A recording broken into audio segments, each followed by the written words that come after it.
Tadi rame nggak dok? Dia punya pasien. Ya lumayan lah, biasa lah. Sekarang kan udah mulai pulih ya pasien-pasien. Ya nyaris normal lah dibandingin waktu pandemi kemarin. Pandemi pasiennya kan sebenarnya banyak ya, cuman bukan jadi pasien dokter Jaya ya. Iya, ya. Kandidat pasien banyak, tapi bukan kandidat pasien dokter Jaya waktu pandemi. Karena istilahnya kan nggak boleh diapa-apain, langsung dibungkus, langsung diproses ya. Gitu ya, kira-kira dok ya? Pasien yang mau dia sakit, mau ke rumah sakitnya penuh. Karena keisi sama pasien COVID. Ya. Nah, jadi akibatnya banyak yang akhirnya di rumah dia makan obat sekenanya gitu. Itu yang meninggal juga banyak loh. Nah, maksud saya kan si pasien COVID ini kan nggak bisa diapa-apain kan? Oh iya, nggak bisa Nggak diapa-apain. apa-apain begitu langsung bungkus plastik langsung. Iya, ya tapi ada beberapa yang bisa jadi sengketa juga loh. Karena dua suami istri misalnya sakit, yang satu masuk rumah sakit, satu di rumah, yang di rumah sakit meninggal karena COVID, yang nggak ada yang ngurusin. Nah itu ada beberapa Banyak juga. kasusnya sampai satu keluargaan gitu ya. dulu Iya. ya. Parah banget ya. Dan bukan cuma itu, yang meninggal pun juga itu kan dalam 24 jam harus dikuburkan ya. Dikubur atau kremasi. Sampai di tempat sana, di kuburan atau kremasi nggak ada tempat. Mereka mau kremasi atau kubur nggak keburu. Akhirnya terpaksa banyak yang pada nyari-nyari itu tuh nyari kulkas. Ini kulkas bukan kulkas yang 2 pintu, 3 pintu bukan ya? Bukan. Kulkas model. kulkas jenazah. Loh, Namanya kulkas juga dok ya? kulkas sama. Yang kalau di film-film dibukanya begini, Iya. terus ditarik gitu ya? Iya, betul seperti itu. Wah. Nah, itu penyewaan begituan juga penuh tuh, Pak. Di rumah Mahal. sakit. Ya iya lumayan. Enggak masalahnya kadang-kadang nggak ada kepastian, masih kadang-kadang bisa nunggu beberapa hari baru bisa dikubur. Waduh. Karena ngantri. Itu namanya kulkas tuh ya? Kulkas juga sama. Saya pikir tadi kalau kulkas tuh nyediain kulkas emang mau dibongkarin dia punya itu terus Nggak, orang biasanya kalau di rumah didiriin. sakit ada mereka sediain kulkas juga. Paling cuma buat kapasitas paling 6 orang atau 3 orang gitu loh. Terus hari ini gimana? Ada yang aneh nggak hari ini nih? Biasa sih masih ada sisa-sisa sih. Kalau saya sih kan ada yang meninggal ya, kalau yang sekarang sih ya kebanyakan meninggal karena tua Normal ya? atau yang normal aja sih. Nggak ada yang pengecualian ya. Siapa tahu gitu kan, begitu lagi mau diproses, ternyata ketuker gitu kan, bukan keluarganya. Kan kemarin ada cerita kan, bayi ketuker kan, bayi ketuker. Nah itu tapi soal bayi ketukar ya, saya tuh pernah punya pengalaman loh. Itu ada di satu rumah sakit yang lumayan gede ya di Jakarta ya, bayi ketukar. Jadi gara-garanya gini loh, itu ada waktu-waktu yang krusial di rumah sakit, yaitu waktu pergantian jaga. Pergantian jaga itu biasanya pagi jam 8 pagi atau sore. Kan biasanya kalau antar perawat itu kan ada serah terima ya. Iya, ada serah terima. Tapi sekarang begini ceritanya. Pada waktu itu nih ya, yang saya pernah dapetin kasusnya itu, pas pada waktu sore-sore itu kan mandi, jam 6, jam 7 gitu ya mandi. Jadi berapa bayi taruh di tempat yang deket-deketan gitu. Nah kebetulan pada waktu itu ada 2 bayi, laki-laki. 2 bayi pas mandi. Kalau bayi kan tanda identitasnya tuh ditaruh ini, kayak seperti peneng gitu loh. Kalau zaman dulu nih, waktu dulu kan pernah ngurusin bayi waktu anak bayi lahir ya. Iya. Ditempelin tuh. Plester. Nah, itu peneng. Kalau sekarang sih dari plastik ya. Di plastik ditulis spidol. Kalau dulu itu masih kertas, Franky. Jadi kertas. Nah, jadi waktu mandi itu dicopot ditaruh. Nah, itu sebelahan tuh. Peneng 2 bayi. Satu mandiin. Kejadian Nah, ya? Kejadian nih. Jadi 2 suster mandiin 2 bayi, penengnya ditaruh di meja, mereka mandiin. Waktu selesai mandi, salah satu susternya itu sudah dijemput sama pacarnya di bawah. Tintin gitu. Dia langsung panik kan. Suster ganti jaganya sudah ada. Dia bilang, "Lu lanjutin nih pakein baju. Gua udah dijemput." Bayinya selesai mandi kan dipakein baju segala macam, peneng dipasang. Penengnya ketukar. Peneng orang lain, bayi lain ya. Nah, masalahnya kan kamu tahu, Franky, kalau bayi itu mukanya kan sama-sama semua. Coba liatin. Orang gede beda loh. Kecuali samping kita bayi dari Eropa, satu lagi bayi dari Afrika. Nah, kita Asia sendiri. Udah gitu, bayi terpisah sama ibunya. Iya. Waktu nyusuin baru dibalikin. Ibu sendiri kan sebenarnya masih belum kenali bayinya. Penengnya salah, bayinya dikasih ke ibu yang salah. Nah, ibunya udah mengenali itu bayi sebagai bayinya. Ya udah kelanjut. Tahu nggak ketahuannya kapan? 9 bulan kemudian, waktu bayinya itu sudah harus vaksinasi, si ibu sama anak dua ini pergi juga kontrol, kebetulan ke dokter anak yang sama, ditemenin sama neneknya masing-masing. Neneknya bilang, "Loh, bayi yang itu kok kayak suami kamu waktu kecil." Wah, itu bisa curiga macam-macam tuh. saling silang. Orang berpikir normal nih ya. Kok mirip si Anu ya bapaknya ya? Iya. Tapi kalau orang berpikir udah aneh lagi, Loh, cucu saya kok nggak mirip ya? Lebih mirip kayak bapaknya tuh mirip sama yang itu gitu. Nah, akhirnya mereka ngobrol kapan lahirnya. Lahirnya ternyata tanggalnya deket-deketan. Rumah sakitnya sama, dokternya sama. Iya, jadi untungnya nggak kayak tadi ya. Kayak tadi kan saya bilang tuh, kemungkinan kalau ada orang yang istilahnya dalam tanda kutip memikirnya lain, kamu tinggal di mana? Ya kan? Ada hubungan apa sama anak saya? Ya jangan-jangan. Tapi kan yang paling kenal neneknya. Iya, Karena iya. neneknya yang ngelahirin kan. Loh, yang ini cucu saya kok nggak mirip ya? Bapaknya tuh mirip sama yang itu gitu. Nah, akhirnya mereka ngobrol kapan lahirnya. Lahirnya ternyata tanggalnya deket-deketan. Rumah sakitnya sama, dokternya sama. Iya, jadi untungnya nggak kayak tadi ya. Kok bisa mirip sama anak saya punya muka gitu ini ya? kebetulan dia pikirannya sih pasti pikiran jernih. Bersih lah ya. Kaget. Terus tanya ke rumah sakit, mungkin nggak ketukar? Rumah sakit bilang nggak mungkin, karena rumah sakit gede loh. Rumah sakit gede dan bilang nggak mungkin. Suster saya nggak mungkin salah gitu. Rumah sakit spesialis ibu dan anak lagi ya mungkin. Iya. Mudah-mudahan kayak gitu ya. Udah Dia artinya. bilang nggak mungkin. Tapi pada waktu itu memang betul dia adanya pada saat-saat yang sama lahirannya. Mungkin karena rumah sakit gede loh. Rumah sakit gede dan bilang nggak mungkin. Rumah Suster sakit saya nggak mungkin salah gitu. Rumah sakit spesialis ibu dan anak lagi ya mungkin. Iya. Mudah-mudahan udah artinya. Dia bilang nggak mungkin. Tapi pada waktu itu memang betul dia adanya pada saat-saat yang sama lahirannya. Jadi Akhirnya periksa DNA. kita ke tempat rumah sakit yang besar itu nggak ngejamin nggak ada masalah ya. Enggak, itu human error. Mendingan kita ke rumah sakit yang nggak laku sekalian gitu ya. Ya, Nggak laku. Ya kebetulan anak-anak saya tuh lahirnya di tempat rumah sakit yang nggak terlalu besar, tapi keluarganya semua, keluarga istri semua di situ. Jadi istilahnya apa ya? Udah ngerasa yakin dan kebetulan pada waktu lahir tuh nggak ada saingan gitu kan. Nah itu kayak. Nah kalau rumah sakit gede kayak gitu kemungkinan ketukernya memang boleh dibilang banyak lah ya. iya. Nah, pada waktu itu periksa DNA, mereka rumah sakitnya yakin nggak ketukar. Tapi mereka curiga, terpaksa periksa DNA. Hasilnya tahu apa? Ternyata memang ketukar. Ya. Tapi ketukar masalahnya ada masalah yang baru. Masalahnya ibunya tuh sudah ngerawat bayi itu selama 9 bulan, dia sudah melekat dengan bayi yang lain ini, yang salah ini loh. Nah. Dua-duanya. Iya, iya. Ada masalah emosional gitu loh. Kan udah piara 9 bulan tiba-tiba harus dilepas. Yang ini juga begitu ditukar sama bayi yang masing-masing itu belum tentu bayinya juga mengenali dan enak. Ambil win-winnya aja dok ya. Iya. Jadi punya orang tua dua ya. Iya. Iya kan? tapi itu kalau menurut saya itu untung aja. Iya.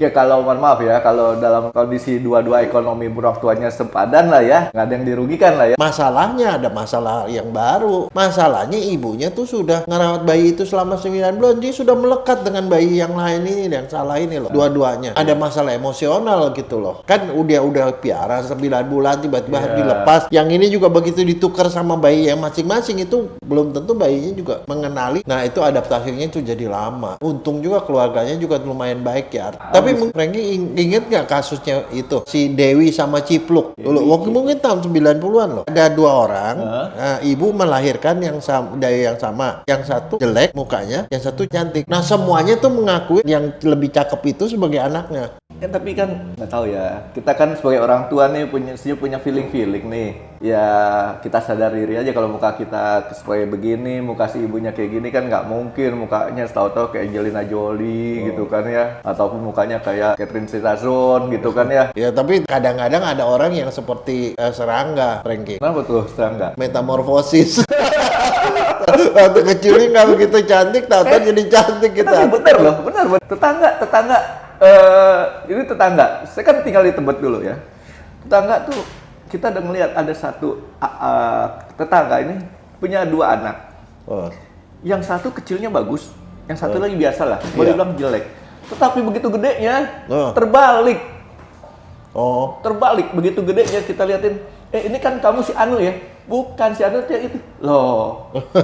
Itu metamorfosis terjadi beneran tuh. Iya. Tapi bukan main dah. Istilahnya makanya kita kan punya anak kecil tuh nggak ngejamin gedenya apalagi di Korea dok. Waduh, kalau Korea sih parah deh. Soalnya muka dirobah semua sampai rahang-rahangnya bisa dipahat itu rahangnya dari kotak bisa jadi lancip gitu. Cuman jadinya sama semua katanya. Enggak, tapi saya pernah ya waktu saya pergi ke Korea, saya tinggal di satu hotel. Nah, kebetulan hotel itu di sebelahnya tempat klinik kayak gituan. Klinik itu seperti kayak salon gitu, banyak di mana-mana. Itu orang Indonesia yang datang di situ ya, dia jadi orang yang tinggal di hotel itu orang Indonesia banyak. Semuanya pada dibungkus semua mukanya. Ada yang bibirnya dibungkus, ada yang rahangnya dibungkus. Pokoknya banyak tempelan. Tapi begitu dia udah buka, pleserannya buka semua, mukanya seragam semua loh. Itu dia. Itu karena contekannya sama. karena si artisnya itu, si dokternya itu kan, coba bayangin misalnya kalau Frankie jadi pelukis, melukis wajah, pasti wajahnya sama semua yang dilukis. Karena biar gimana tuh, itu kan seninya tuh dari kepalanya dia kan, akan bikin dia jadi seragam gitu. Makanya, jadi kalau kita mau punya pasangan orang Korea, kita lihat aja waktu kecil mana gitu ya. Atau zaman kalau kan tanya kakek neneknya mana nih, kakek neneknya kita bisa punya bayangan, oh ternyata tuh kalau nanti punya anak hasil dengan nikah sama dia, kondisi kayak gini lah. Tapi ada, kalau di kedokteran sih ada sesuatu yang agak lain juga loh Frankie ya. Begini, ini ada sifat kan sebenarnya prinsipnya kalau dari DNA ya, anak itu dapat separuh DNA dari ibunya, separuh dari bapaknya. Nah, 50%. Cuman di sifat itu ada yang dominan, ada yang resesif. Nah, kalau yang dominan misalnya suaminya matanya belok, isinya mata sipit. Mata belok itu misalnya dominan, maka semua anak bisa belok semua. Tapi nanti anaknya itu di cucunya bisa keluar sipitnya itu loh yang tadinya nggak ada di orang tuanya. Nah, jadi jangan salah, bapaknya belok, mamanya belok, tiba-tiba salah satu anaknya sipit dan kebetulan tetangganya sipit. Tapi di atas 50% sih udah pasti istri curiga tuh kalau gitu. Iya, apalagi kalau miripnya sama tetangga ya. Waduh. Kalau sama tetangga mungkin agak jarang ya. Mirip sama orang yang kita kenal. Nah, ini saya tuh pernah dapetin satu kasus ya. Itu kasus besar loh. Jadi ada 2 orang laki-laki di Medan nih, teman SMA. Masing-masing sudah kawin dan masing-masing tuh sudah kenal lah satu sama lain. Nah, yang satu jadi anggota DPRD di Medan, yang satu jadi pengusaha. Si anggota DPRD itu sebagai anggota di rapat mulu, tapi temennya rajin silaturahmi. Ceritanya, saya didatangi sama si anggota DPRD ini. Dia datang, yang datang bawa apa, Frankie? Bawa satu album gede gambar foto temennya, di tengah foto anak, di bawah foto dia, mulai dari tampak ke samping kiri, setengah kiri, depan, tengah kanan, sampai dari belakang foto mereka 3 orang itu. Dia tanya, dok, ini yang di atas saya, ini anak saya yang ketiga, dan ini teman saya yang pengusaha itu. Menurut dokter mirip yang mana? Cuman kan dok katanya. Nah, tapi akhirnya tuh dia bilang ya gini ya, oke, saya lihat, dia bilang, ya kayaknya saya lebih mirip ke bawah. Dia bilang, itu kan betul kan dia selingkuh. Terus saya bilang, emang kenapa? Jadi rupanya dia berantem sama istrinya karena anak ketiganya tuh nggak sama dengan kakak-kakaknya. Lebih mirip sama itu. Dia curiga istrinya nggak ngaku, temannya nggak ngaku. Tapi kan gini dok, banyak juga ini pendapat orang ya. Katanya anak tuh bisa mirip sama orang yang kita benci katanya, ya kan? Mirip sama orang yang kita suka. Ya. Nah, untungnya saya pernah sekolah di Jepang. Waktu saya sekolah di Jepang itu, profesor saya tuh sering dapetin kasus kayak gituan. Dan dia selalu foto. Jadi, telapak kaki juga dicetak, telapak tangan diperiksa, sidik bibir nih, bibir kan ada sidiknya, seperti sidik jari. Diperiksa juga. Bibir punya sidik. Iya, ada garis-garisnya kan? Iya. Nah, itu diperiksa, difoto juga. Jadi ada fotografi forensik tuh namanya. Yang rajin orang Jepang apa emang udah umum nih? Enggak, orang Umum Jepang. ya? Orang Jepang. Saya nggak tahu, tapi di Jepang tuh seperti itu tahun 90-an. Deh, Nah, setelah itu diperiksa DNA. Dia bilang ini adalah bukti pendukung, tapi yang menentukan DNA. Jadi walaupun mirip ke orang yang si A, tapi kalau DNA-nya enggak, ya enggak gitu loh. Jadi pemutus tuh DNA. Kadang-kadang mau anjurin aja sama ibu-ibu yang lagi hamil, ya benci aja sama artis gitu kan ya. Ntar aja mirip kayak artis gitu ya. Tapi artis yang keren gitu ya.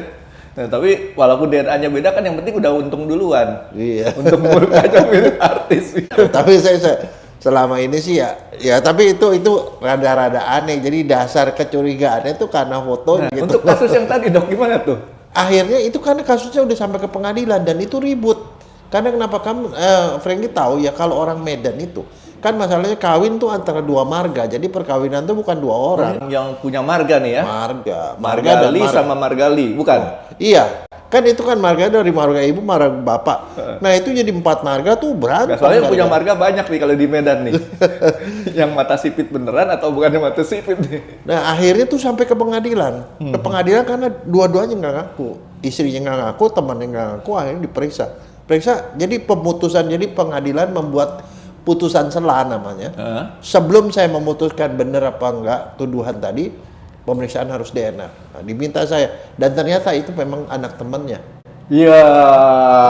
Ya udah, tapi kasus Ya, selesai. rame deh ya. Ya, ya rame. Tapi itu pertama kali tuh saya lihat tuh orang bawa Iya. foto gitu loh. Tadi dokter Jahe bilang Silaturahmi. ya kalau dalam dunia panti pijit adalah panti pijit plus plus, ini silaturahmi plus plus berarti ya. Aduh. Tapi itu temennya emang rajin loh, rajin Iya. silaturahmi. Iya ya, silaturahmi plus plus cuman ya. Iya. Cuman jadi akhirnya memang tuh anak temennya ya. Iya. Ya, makanya sekarang buat orang-orang yang dalam tanda kutip suka rajin-rajin begitu mesti mikir-mikir ya, karena pasti kan bongkar ya. Kayak Iya. gitu ya. Bukan main ya. Ini anak urusan anak aja rame ya. Urusan beginian Iya. ya. Bukan. Jadi terus bayi ketukar. Nah, kalau udah 9 tahun kayak gitu kan sebenarnya lebih sederhana lagi ya. Lihat mukanya. Oh iya, mereka Perawakannya. kecurigaan biasanya dari sana. Jadi kalau saya sih kalau konsultasi biasanya saya nanya, kenapa kamu curiga? Nah itu macam-macam. Ada yang curiga gara-gara orang cerita, kata orang suka bertamu ke rumah. Ada yang itu, tapi ada juga urusan uang loh. Dia nggak mungkin dari bapaknya. Kalau nggak dari bapaknya kan nggak dapat warisan. Iya.